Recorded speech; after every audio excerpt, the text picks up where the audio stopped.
sesepuh, para tengku, para abi, abati, walid, dan tokoh masyarakat.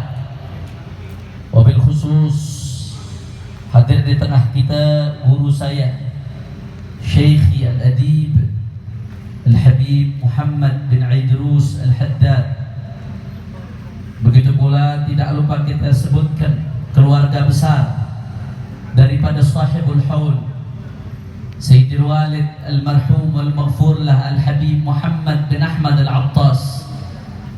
Terkhusus penerus beliau Al-Habib Muhsin bin Zaid Al-Attas. Begitu pula bibit saya tercinta, istri dari Al-Habib Muhammad, yaitu Al-Walidah Al-Khalah Al-Sharifah Al-Salihah Al-Sabirah Maryam binti Ahmad bin Ali Al-Attas, beserta saudari beliau yang ikut dari Jakarta, Syarifah Syifa dan Syarifah Fadlun. Hadir juga di sini bersama kita tamu dari jauh, dari Empang Bogor, Al-Habib Hasan bin Abdul Qadir Al-Attas, Al-Habib Ahmad bin Abdullah Al-Attas. Begitu pula guru-guru kita, sesepuh-sesepuh kita. Ada Al-Habib Hamid Al-Hamid, ada Ketua Front Persaudaraan Islam Provinsi Nangro Aceh Darussalam, Tengku Abi Muslim dari Lok Sumawe. Juga hadir di sini Abu Tanjung Bumo, Abi Ja'far Lung Angin, dan Bupati Aceh Timur, mantan Bupati Aceh Timur, serta Kodim Aceh Timur. Semuanya tidak dapat saya sebutkan satu persatu, begitu banyak hadir di tempat ini tanpa mengurangi rasa hormat saya kepada beliau semua. Begitu pula kepada pengurus daripada Masjid Ba'alawi, yaitu Sayyid Saiful, dan semuanya kita angkat tangan, kita doakan.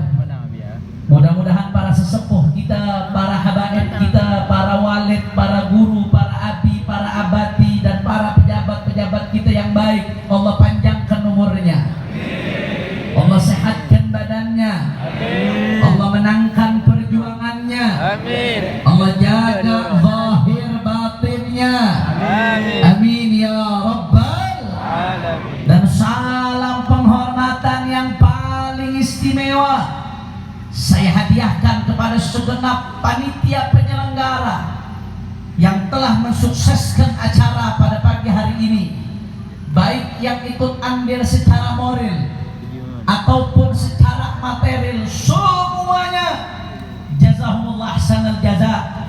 Mudah-mudahan semua panitia mendapatkan ganjaran sebesar-besarnya dari Allah Subhanahu wa taala. Dan salam penghormatan yang paling istimewa saya hadiahkan kepada hadirin hadirat, muslimin muslimat, mukminin mukminat yang hadir pada pagi hari ini. Semua angkat tangannya, kita minta sama Allah, mudah-mudahan berkahnya sahibul haul. Tidaklah kita keluar dari tempat ini kecuali semua dosa kita diampuni oleh Allah. Yang sakit Allah angkat penyakitnya, Allah sehatkan badannya. Semua yang hadir dilapangkan rezekinya, dikabul hajat-hajatnya, amin ya rabbal alamin. Ahiba'il kiram, pada pagi hari ini kita sama-sama hadir di acara haul. Mengapa kita hadir di acara haul? Yang pertama, kita ingin mendapatkan rahmatnya Allah Subhanahu wa ta'ala. Inda dzikri salihin tatanazzalur rahmat. Ketika disebutkan orang saleh, di situ turun rahmatnya Allah Subhanahu. Maka insyaallah pagi hari ini dan seterusnya, berkat adanya orang saleh di tengah-tengah kita, Simpang Ulim khususnya dan Nangro Aceh Darussalam umumnya, terus mendapatkan hujan rahmat dan barakah dari Allah Subhanahu wa taala. Yang kedua, kita hadir haulnya orang saleh, Sayyidil Walid Al-Abid Al-Nasik Al-Mutawadi' Al-Khashi' Al-Habib Muhammad bin Ahmad Al-Attas. Kita dengar kisah hidup beliau tadi sedikit dari Al-Habib Muhsin. Saudara, Hikayatus Salihin, Jundul junudillah yuthabbitullahu bihi quluba ibadih. Hikayatus salihin, ceritanya orang-orang saleh adalah jundun min junudillah, ibarat pasukan-pasukannya Allah Subhanahu wa taala. Yang mana dengan pasukan-pasukan Allah ini ceritanya orang-orang saleh, kita dengar ibadahnya, tawadhu'nya, kedermawanannya, kesabarannya, kesolehannya. Yuthabbitullahu biha quluba ibadih. Allah jadi mantapkan hati kita, saudara. Allah jadi kokohkan hati kita, ibadah Allah. Yang kita peringati haulnya pada pagi hari ini, Bapak Ibu sekalian, bukan orang biasa. Saya kenal betul Al-Habib Muhammad. Beliau salah satu orang yang jasanya paling besar di dalam hidup saya, saudara. Saya bisa sampai di titik ini, di tempat ini, salah satunya karena keberkahan jasa Al-Habib Muhammad bin Ahmad Al-Attas alaihi rahmatullah. Luar biasa, saudara. Betul-betul kalau saya melihat beliau adalah orang yang sangat menjalankan pesan kakeknya, Qutb bin Anfas, Al-Habib Umar bin Abdurrahman Al-Attas. Apa pesan Habib Umar bin Abdurrahman? Habib Umar pernah pesan, Bapak Ibu sekalian, fanzur ala ayyi halatin tuhibbu an ya'tiyal maut wa anta alaih. Fanzur ala ayyi halatin tuhibbu an ya'tiyakal maut wa anta alaiha falzamha, wa ala ayyi halatin takrahu an ya'tiyakal maut wa anta alaiha fajtanibha. Kata Al-Habib Umar bin Abdurrahman Al-Attas, sahibul ratib, yang sering kita baca ratibnya, yang merupakan kakek daripada Habib Muhammad. Apa pesan beliau? Fandur, lihatlah, ala ayyi halatin tuhibbu an ya'tiyakal maut. Kamu inginnya mati seperti apa? Cita-cita kamu matinya seperti apa? Dalam keadaan apa? Falzamha, maka kamu pengen mati seperti apa? Lazimilah hal tersebut. Kau pengen mati dalam keadaan ibadah, lazimi ibadah. Kau ingin mati dalam keadaan zikir, lazimi zikir. Kau ingin mati dalam keadaan sedekah, lazimi sedekah. Kau ingin mati dalam keadaan nuntut ilmu, nyebarkan ilmu, lazimi ilmu. Kau ingin mati dalam keadaan taat, lazimi ketaatan. Saudara, saya lihat Habib Muhammad bin Ahmad Al-Attas sahibul haud, orang yang paling menjalankan pesan ini, saudara. Dan persis apa yang terjadi, wafatnya beliau, persis bagaimana hidupnya beliau, saudara. Hidupnya dari saya kecil, Pak Bu, dari saya kecil, saya sering satu rumah sama beliau. Sampai terakhir detik-detik akhir hayat beliau, saya lihat beliau orang yang gak pernah putus ibadah kepada Allah Subhanahu wa ta'ala.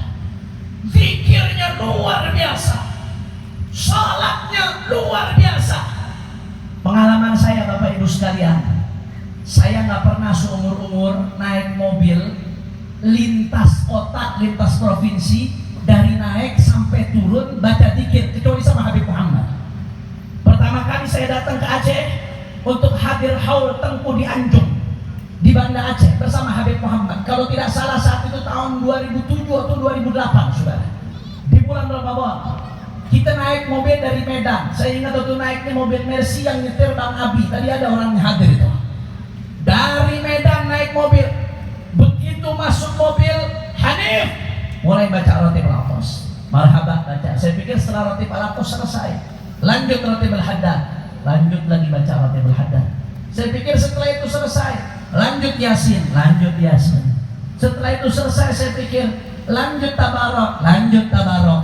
Setelah itu saya pikir selesai, lanjut Waqiah, lanjut Waqiah. Setelah itu saya pikir selesai, lanjut Ratib Al-Idrus, lanjut Ratib Al-Idrus. Setelah itu saya pikir selesai. Seumur hidup saya baca maulid di dalam mobil cuma sama Habib Muhammad, saudara. Saking gak mau waktunya kosong untuk selain zikir, terus gak berhenti, saudara. Terus isi lisannya tidak pernah kering dari zikir kepada Allah Subhanahu wa ta'ala. Nggak pernah kering, nggak pernah putus. Andai kata jalan dari Aceh ke Tanjung Pura misalkan, atau ke Tualangcut, di Tualangcut nginep, maka nanti perjalanan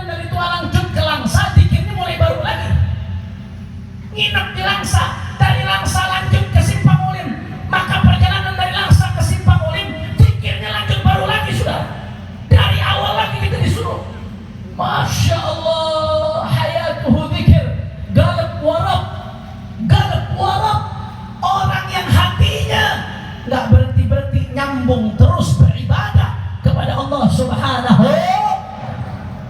Makanya saudara, beliau hidupnya habis buat zikir, nggak putus-putus buat zikir. Bahkan sampai ketika beliau sakit, saya ingat di Darul Mustafa di Condet, kalau beliau sakit sekalipun saudara, itu sholat 5 waktunya nggak putus berjamaah. Dalam keadaan sudah sakit, badannya udah serba nggak enak, tidurnya nggak enak, makannya nggak enak, palanya terus-terusan pusing, sudah bengong, tapi tetap nggak mau berhenti sholat jamaah saudara. Kalau belum ada temannya tidak mau sholat Habib Muhammad. Saya dipanggil nemenin berjamaah waktu saya di situ. Setelah berjamaah beliau udah nggak mampu baca zikir karena udah sakit saudara. Kita disuruh baca zikir, tetap imma qara au quri'a alaih. Kalau nggak baca zikir harus ada yang baca zikir di sampingnya saudara. Itulah Habib Muhammad bin Ahmad Al-Attas. Hidupnya nggak berhenti menyebut nama Allah Subhanahu wa taala. Akhirnya apa yang terjadi? Yamutul maru ala ma'asya alaih. Hidupnya seseorang tergantung matinya seseorang, tergantung bagaimana matinya, bagaimana hidupnya saudara. Hidupnya beliau zikir, maka wafatnya juga dalam keadaan zikir. Tadi Habib Muhsin sedikit cerita saudara. Kata Habib Muhsin, bagaimana akhir-akhir hayat beliau. Saya ingat saat itu saya lagi di Jakarta sebelum peresmian Masjid Ba'alawi, karena waktu itu Sayyidil Walid Al-Habib Muhammad Rizik Syihab baru pulang dari Saudi Arabia. Saat itu keadaannya sedang gonjang-ganjing luar biasa. Beliau baru masuk penjara. Doakan benar beliau panjang umur, sehat walafiat. Maka saya ingat betul waktu itu Habib Muhammad telepon beliau dari Aceh ketika beliau mau pulang. Beliau baru pulang. Habib Rizik, saya pengen antum yang datang peresmian Masjid Ba'alawi. Tapi saat itu ketika peresmian Masjid Ba'alawi, beliau kondisinya sudah ditangkap, sudah di dalam penjara. Tapi insya Allah doa dan keberkahannya sampai ke tempat ini. Habib Rizik salam untuk semua yang hadir. Doakan mudah-mudahan beliau terus dijaga oleh Allah Subhanahu wa taala. Amin ya rabbal alamin. Saat itu saya di Jakarta, Bu, Pak. Habib Muhammad akhirnya video call. Saat itu saya video call melalui salah satu yang ada di sini. Saya bicara sama Habib Muhammad. Tadi Habib Muhsin mengatakan hari Jumat, Sabtu udah nggak sadar. Hari Ahad peresmian. Saya ingat saya video call hari Kamis saat itu saudara. Saya video call hari Kamis, saya video call, saya katakan Ami Muhammad, sehat insya Allah Ami Muhammad, baik insya Allah Ami Muhammad. Kata beliau, Pak Hanif, jangan doain anak baik, jangan doakan anak sehat. Beliau ngomong sambil nangis, doakan anak husnul khatimah.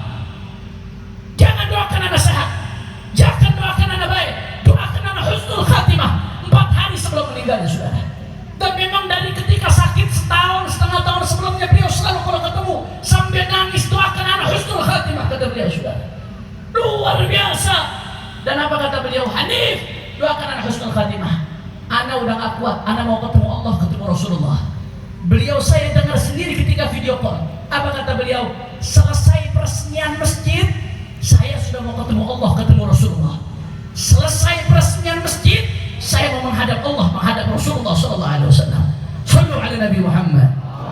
Sallu ala Nabi Muhammad. Dan tepat yang beliau katakan, doa beliau mustajab, tepat yang beliau katakan saudara. Hari Jumat beliau nggak sadar, Sabtu nggak sadar, seperti Habib Muhammad Habib Muhsin tadi katakan. Ahadnya peresmian, tanda tangan itu hari apa Habib? Seminggu sebelumnya. Ahadnya peresmian, kondisi beliau sudah payah. Di sini acara tapi beliau di rumah. Ahadnya peresmian, saudara. Selesai peresmian Ahad pagi, malamnya ibadah Allah. Seperti biasa adatnya beliau ngajak keluarga sholat berjamaah. Diajak mantunya Habib Muhsin, diajak putrinya untuk sholat berjamaah bersama beliau. Diistinjakan, dicebokkan, dibersihkan, diwudukkan, kemudian sholat berjamaah. Setelah sholat berjamaah seperti biasa, beliau nyuruh baca Ratibul Attas.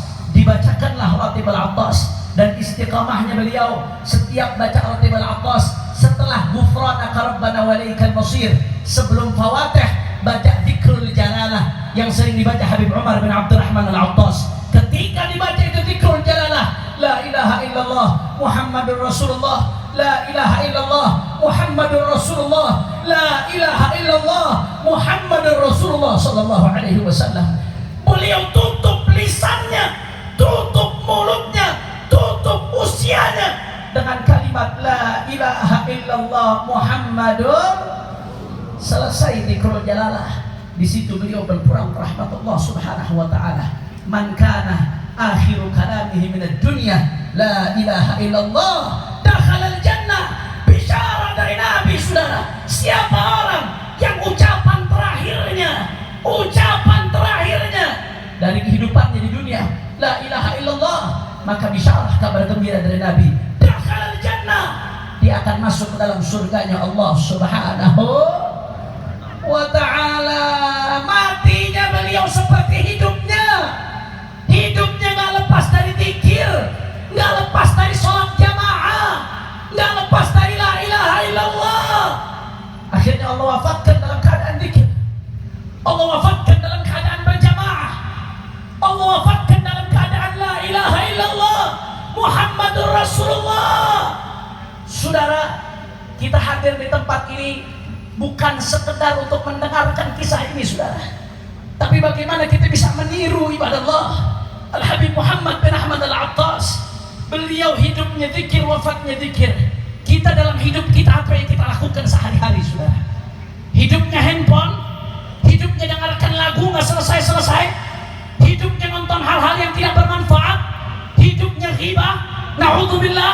Apakah ingin matinya juga dalam keadaan ghibah? Apakah ingin matinya juga dalam keadaan lalai? Mudah-mudahan kita semua husnul khatimah.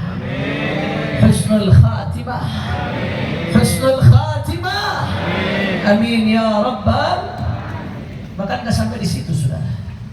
Itu baru satu sisi yang berkaitan dengan beliau. Di sisi lain, kita lihat saat ini alhamdulillah luar biasa. Kita hadir pagi hari ini untuk memakmurkan daripada peresmian kubah beliau yang dibangun arsitekturnya sedikit mirip dengan kubah kakeknya Qutbil Anfas Al-Habib Umar bin Abdurrahman Al-Attas. Saudara, ibadah Allah, Habib Muhammad kuburnya banyak diziarahi orang, saudara. Berkah luar biasa. Simpang Ulim yang tadinya desa nggak dikenal. Siapa yang kenal Simpang Ulim, saudara? Saya datang ke Simpang Ulim tahun 2007-2008, masih sepi, belum ada rumah-rumah besar seperti ini, belum ada bangunan, ini masih sawah, surau pun masih begitu sederhana. Tapi berkat seorang kekasih Allah, Simpang Ulim jadi makmur, ramai, pensiarah, nggak bertidak ibadah Allah, jadi keberkahan. Orang sudah wafat tapi membawa keberkahan buat yang masih hidup, saudara. Penduduk Simpang Ulim ikut keciptaan barakahnya Habib Muhammad bin Ahmad Al-Attas. Saudara, kenapa bisa seperti ini? Salah satu sebabnya, saudara, nggak lain dan nggak bukan beliau matinya banyak diziarahi orang, karena ketika beliau hidup beliau nggak pernah lupa menziarahi wali-wali Allah Subhanahu wa ta'ala, saudara. Silahkan yang pernah jalan bersama beliau, apalagi lintas kota, saya pengalaman setiap tahun dulu saya Pak Bu, setiap bulan Maulid, habis Maulid di tempat Sayyid Non di Medan, langsung Maulid di sini besoknya biasanya. Begitu juga kalau Ramadan. Kadang-kadang Ramadan Medan dulu baru sini, atau kadang-kadang sebaliknya sini dulu baru Medan. Setiap tahun waktu zaman saya mondok di Dalwa, diajak oleh Habib Muhammad ke liburan, saudara. Luar biasa, nggak lewat satu kuburan pun kecuali ziarah, saudara. Nggak pernah putus. Selalu rute yang saya ingat, kalau dari Medan mampir dulu ke Tanjung Pura. Syekh siapa Habib Muhammad itu? Gurunya Habib Muhammad. Guru beliau ketika masih kecil di Tanjung Pura, nggak lupa dia ziarah.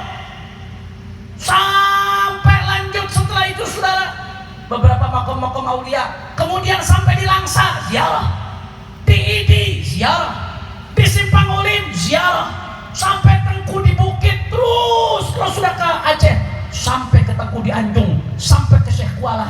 Dan menariknya, saudara, walaupun hanya nggak berjauhan jaraknya tempat ziarah tersebut, kalau ziarah di tempat pertama baca Yasin, Tabarok, sama Ratib, maka ziarah di tempat kedua nggak berkurang sedikit pun, saudara.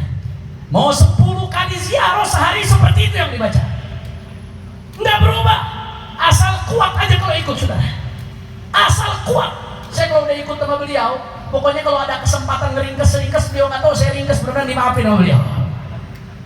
Saking saya nggak kuat mau ngikut seperti beliau, istiqomahnya, ziarahnya nggak putus. Saya ingat dulu ada waktu ziarah Tarim di kota Tarim, ziarah Zambal. Ziarah Zambal ini aulianya banyak, Pak. Satu makbaro itu aulianya banyak, tapi ada titik-titik yang utama yang diziarahi saat itu yang utama. Biasanya para habaib kalau ziarah Zambal paling baca Yasin itu cuma 3 kali. Ketika ziarah Segi Mugaddam, ziarah Sayyidina Abdullah Al-Idrus Al-Akbar, sama ziarah Imam Al-Haddad, bas. Sisanya nggak baca Yasin, diniatkan buat semuanya. Tapi Habib Muhammad ziarah Zambar, saudara, di semua titik-titik yang utama, semuanya beliau baca Yasin, saudara. Sampai rombongan yang berangkat saat itu nggak ada yang kuat, ditinggal Habib Muhammad, saudara.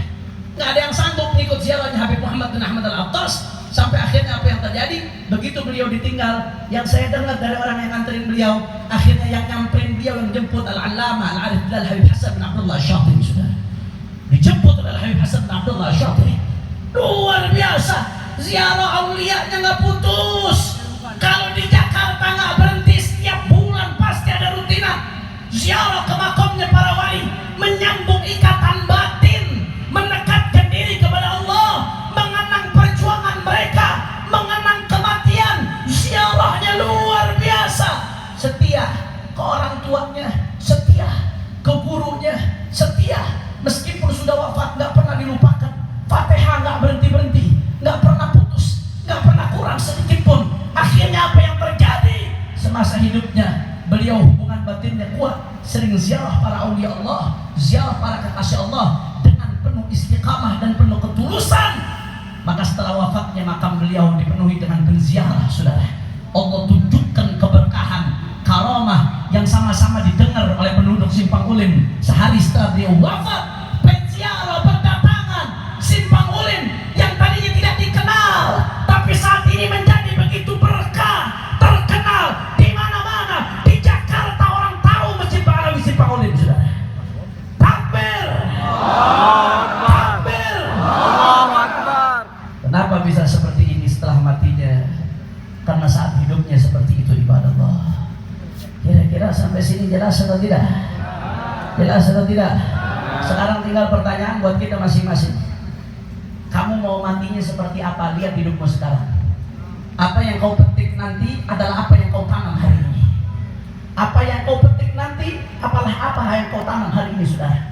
Habib Muhammad sudah memetik apa yang beliau tanam semasa hidupnya. Saat ini beliau tanam. Ribuan orang saat ini kumpul di Simpang Ulin setelah wafatnya beliau. Jasad beliau sudah terbujur kaku di bawah tanah, tapi namanya masih hidup, saudara. Kenangannya masih hidup, amal solehnya masih hidup, semuanya masih hidup berkat daripada kesolehan beliau dan kedekatan beliau kepada kekasihnya Allah Subhanahu wa ta'ala. Ini jam berapa nih? Udah jam 12 kurang seperempat. Kira-kira lanjut atau jangan? Kurang semangat jamaahnya, lanjut atau jangan? Kurang keras, lanjut atau jangan? Kurang kencang, lanjut atau jangan? Masih semangat? Lanjut? Yakin? Betul? Saya mau dengar dulu masyarakat Aceh, semangatnya, angkat tangannya semua. Takbir! Takbir! Takbir! Sallu ala Nabi. Allahumma salli wa sallim wa barik alaihi wa ala alihi. Saudara, yang ketiga, saya ingat perhatian beliau luar biasa kepada urusan dakwah, saudara. Perhatian beliau dalam qadaya da'awiyah, dalam urusan dakwah, mengajak orang ke jalan Allah Subhanahu wa ta'ala. Saya Pak keliling sama beliau. Ini saya yang ngalamin beliau di masa tuanya, bagaimana masa muda. Saya keliling sama beliau dari Medan sampai Banda Aceh, mampir-mampir. Saya ingat mampir waktu itu di rumahnya Habib Abdullah Jamalullah, mampir lagi di tempat Al Habib Abdullah Kairo di rumah Habib Ahmad, mampir lagi di Simpang Ulin, mampir lagi di Roksmawi di tempat Habib Hasan, mampir lagi terus sampai ke Banda Aceh. Itu setiap hari saudara, ba'dal asar dan ba'da tarawih. Mau ada orang, nggak ada orang, pokoknya habis ada subuh, ba'da subuh dan ba'da tarawih. Mau ada orang, nggak ada orang, pokoknya ta'lim. Mau ada orang, nggak ada orang, pokoknya harus ceramah. Saya saat itu, saudara, yang membiasakan saya pertama kali ceramah keliling beliau, saudara. Walaupun di depannya hanya 2 orang, saya ceramah nggak langsung depan ribuan orang seperti langsung keliling dari kota ke kota, dari mimbar ke mimbar. Habib Muhammad ngajarkan saya ba'da subuh cuma 2 orang di rumahnya Sayyidun itu. Ba'da subuh hanya 2 orang, cuma beliau sama istrinya, saudara, sama Habib Muhammad. Libur nggak pengajian Beb? Nggak ada libur. Ceramah nggak putus Beb, tetap ceramah, sampaikan 1-2 hadis, nggak peduli walaupun hanya 2 orang, saudara. Shallu ala Nabi Muhammad. Di Darul Mustafa, Habib Muhammad ini bukan orang kaya, Pak. Bukan orang pengusaha yang duitnya banyak. Habib Muhammad bukan bisnismen yang duitnya miliaran, triliunan. Tapi ngasih makan orang nggak berhenti. Di Darul Mustafa Ramadan dari tanggal 1 sampai tanggal 30 sahur dan buka puasa beliau kasih makan orang, saudara. Kadang 10 orang, 20 orang, kadang sampai 50 orang. Tiap hari Habib Muhammad. Pengajian yang mingguan saja ada yang malam Rebo, ada yang Rebo subuh, ada yang Rebo sore, ada yang Ahad subuh. Beliau bukan orang alim, beliau bukan ahli baca kitab, bukan. Tapi beliau banyak ngambil ilmu dzauq dari orang-orang soleh, saudara. Tapi meski demikian, beliau panggil ustadz-ustadz yang muda-muda, beliau panggil kiai-kiai, beliau panggil habib-habib muda, beliau bayar, saudara. Beliau bayar, digaji, ngajar, dibayar oleh beliau, padahal bukan orang kaya, saudara. Makanya yang isi di majelis beliau dari dulu itu salah satunya pengajian malam Rebo dulu yang isi Habib Mundir dari Musyawarah, Habib Quraisy Baharun. Pengajian Rebo sore yang isi ulama-ulama besar, saudara, Habib Hamid Al-Kaf. Dan terus sekarang sampai nyambung Darul Mustafa, saudara. Perhatiannya terhadap urusan dakwah luar biasa. Nggak lihat jumlah, nggak lihat keadaan, kapanpun, dimanapun, ada uang, tidak ada uang, dakwah tidak boleh berhenti. Masya Allah, ini jadi PR buat kita, saudara, jadi PR buat kita semua. Apalagi kita masyarakat Aceh yang Allah berikan kenikmatan bisa mengenal syariatnya Allah Subhanahu wa Ta'ala. Aceh yang begitu banyak pesantren, Aceh yang begitu banyak dayah-dayah, Aceh yang paling pertama mengenal Islam di bumi NKRI ini, saudara. Ini Indonesia saat ini begitu butuh daripada dakwah kita, saudara. Ada guru saya Dr. Habib Segaf Baharun, Rektor Universitas Islam Darullah wa Dakwah. Ada seseorang melakukan survei, Pak. Melakukan survei. Apa isi surveinya? Ini dari 200 juta lebih orang Islam di Indonesia yang katanya umat Islam terbesar di dunia. Dari 200 juta lebih, yang ngaji berapa orang? Yang belajar agama berapa orang? Berapa persen? Yang ngambil ilmu kepada ulama, kepada habaib, kepada kiai berapa persen? Disurvei, saudara. Karena kita lihat di mana-mana saat ini majelis maulid ramai, betul? Kita lihat di mana-mana majelis haul ramai, betul? Saya mau tanya, majelis haul ramai bagus atau tidak? Jawab yang kompak, bagus atau tidak?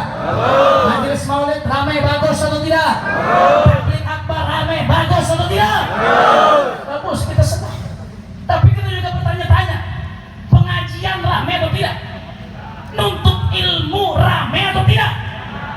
Diteliti, saudara. Setelah diteliti, ditebar sampel dengan metode penelitian yang resmi, hasilnya mencengangkan, saudara. Ternyata yang ngaji, baik di pesantren atau di madrasah atau di majelis atau kepada guru dari masyarakat Indonesia, umat Islam di Indonesia, yang ngaji, yang menuntut ilmu tidak sampai 20%, saudara. Artinya apa? 80% lebih yang nggak kenal halal haram, yang nggak kenal bagaimana cara wudhu yang benar, sholat yang benar, nggak kenal syariat Nabi Muhammad Sallallahu Alaihi Wasallam. Ini PR kita, saudara. Ini PR kita. Saya pernah menangis, Pak, melihat satu video. Ada video eksperimen sosial. Anak-anak perempuan pakai baju putih abu-abu, usia SMA, tapi pakai jilbab. Saya nggak tahu apakah di madrasah aliyah atau di SMA negeri, tapi pakai jilbab, putih abu-abu pakai jilbab. Eksperimen sosial, ditanyakan kepada mereka 2 pertanyaan. Apa 2 pertanyaan tersebut? Pertanyaan pertama, sebutkan 5 YouTuber paling terkenal di Indonesia. Semuanya bisa jawab, cepat semuanya jawab. Halilintar, Ria Ricis, Rans Entertain, Deddy Kobuzer, Tan Boykun yang makannya banyak gitu. Semuanya bisa jawab lancar. Habib kok bisa jawab? Ya tiap hari muncul di YouTube sudah. Yang trending dia lagi. Semuanya bisa jawab. Anak-anak pakai baju putih abu-abu, nih perempuan pakai jilbab. Oke, diajukan pertanyaan kedua. Apa pertanyaan keduanya? Sebutkan ada berapa rukun iman, ada berapa rukun Islam, dan sebutkan. Nah, begitu diajukan pertanyaan kedua nih, ada berapa rukun Islam dan sebutkan, langsung tampangnya pura-pura bego, saudara. Ada yang jawab 6, ada yang jawab 5. Begitu disebutkan yang pertama iman kepada Allah, padahal tanya rukun Islam. Ada yang menyebut 5, sebutkan 1, 2, bisa 3 sampai 5, lupa saudara. Ini yang ditanya baru rukun Islam. Belum ditanya syarat sahnya sholat, belum ditanya syarat sahnya Jumat, belum ditanya tentang saum, puasa, yang membatalkan puasa, yang membatalkan sholat. Ini yang ditanya baru rukun Islam. Tapi jawabannya seperti itu saudara. Ini PR kita. Saya menangis ketika melihat ini saudara. Saya khawatir kita akan ditanya oleh Allah atas ini semua saudara. Apa yang sudah kita lakukan akan ini semua ibadah Allah. Mereka-mereka yang pakai tato, anak-anak pang, mereka-mereka yang di diskotik, mereka-mereka yang sedang asik dalam maksiat, mereka-mereka yang tenggelam di dalam dunia narkoba, mereka yang muslim, mereka umatnya Nabi Muhammad. Mereka umatnya Nabi Muhammad. Sebagaimana kita merasakan nikmatnya duduk di majelis ilmu, mereka juga berhak untuk merasakan nikmatnya duduk di majelis yang seperti ini saudara. Habib, mereka nggak mau diajak Habib, mereka nggak mau dirangkul Habib. Saudara, terkadang bukan mereka yang nggak mau diajak, terkadang kita yang tidak mengajak saudara. Terkadang kita yang tidak merangkul, terkadang kita yang tidak lalai, kita yang lalai saudara. Saya bicara seperti ini bukan asal bicara Bapak Ibu sekalian. Saya punya pengalaman pribadi. Ketika saya mondok di pondok pesantren Bareskrim Polri. Ada yang mau daftar di pondok pesantren Mabes Polri? Penjara Pak, penjara. 1 tahun di penjara, 1 kamar dengan Sayyidil Walid Al Habib Muhammad Rizik bin Hussein bin Syihab. Mudah-mudahan beliau dijaga dilindungi oleh Allah. 1 kamar dengan beliau dan Ustaz Sobri Lubis. Saya, beliau sama Ustaz Sobri. Walaupun kasus kami adalah kasus pasal 14 ayat 1, panjang lah kalau saya jelasin saudara ya, tapi kami ditaruhnya di blok narkoba di penjaranya saudara. Di penjaranya di blok narkoba. Jadi 1 blok penjara itu semuanya tahanan narkoba, kecuali kamar kami saja saudara. Luar biasa saudara. Begitu ditahan di dalam itu Sayyidul Walid Al Habib Rizik Syihab yang pertama kali masuk, kemudian saya dan Ustaz Sobri menyusul. Luar biasa yang kita lihat di dalam saudara. Mereka mengatakan kepada kami, Habib, kami sebelumnya nggak pernah sholat Habib. Kami nggak pernah sholat Habib. Ada yang tatoknya dari ujung kepala sampai ujung kaki. Habib, kami nggak pernah puasa di bulan Ramadan. Habib, kami nggak pernah duduk di majelis ilmu. Habib, kami nggak pernah nginjak masjid Habib. Bagaimana mau nginjak masjid? Gara-gara pakai tato. Begitu dekat masjid saja sudah diusir, takut nyolong kotak amal. Betul atau betul? Betul atau betul? Ini fakta realita sudah. Mereka ada dalam dunia kegelapan. Luar biasa. Akhirnya apa yang terjadi saudara? Sayyidul Walid Habib Rizik ngajak kita dakwah di dalam. Kita jadikan itu penjara seperti pesantren. Setiap habis subuh beliau ngajar tasawuf. Setiap habis asar Ustaz Sobri ngajar hadis. Habis maghrib saya mimpin Raqib Al-Attas, kemudian dilanjutkan dengan pengajian fiqih Safinatun Najah. Malam jam 9 kita bikin pengajian Al-Quran Bu, pengajian Al-Quran Iqra.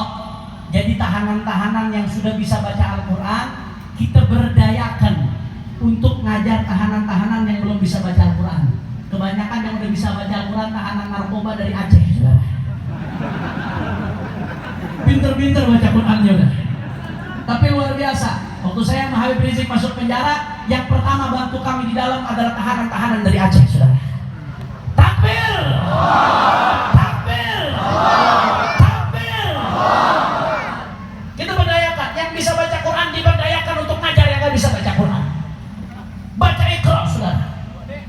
Akhirnya apa yang terjadi? Begitu dibimbing pelan-pelan, dituntun, dinasehati, diajak zikir, diajak sholat, diajak ngaji pelan-pelan terus. Beliau Habib Rizik kalau ada rezeki beli makanan dari luar dibagi-bagi untuk semuanya. Kalau ada rezeki mau lebaran beli baju koko, beli sarung dibagi-bagi buat para tahanan, saudara. Akhirnya apa yang terjadi? Yang tadinya nggak pernah sholat, saudara, yang tadinya tidak pernah sholat, justru sebaliknya jamaahnya paling istiqamah, bahkan tahajudnya tidak tinggal, saudara. Luar biasa. Yang tadinya nggak puasa Ramadan, begitu masuk ke bulan Ramadan dia jaga puasanya. Bahkan di antara mereka ada yang 6 hari sekali hatam Al-Quran, saudara. Padahal tahanan narkoba maulid di dalam mobil cuma sama Habib Muhammad, saudara. Saking nggak mau waktunya kosong untuk selain zikir, terus nggak berhenti, saudara. Terus isi lisannya tidak pernah kering dari zikir kepada Allah Subhanahu wa Ta'ala. Ya Imam Ar-Rusli, ya Sanadi, Anta ba'da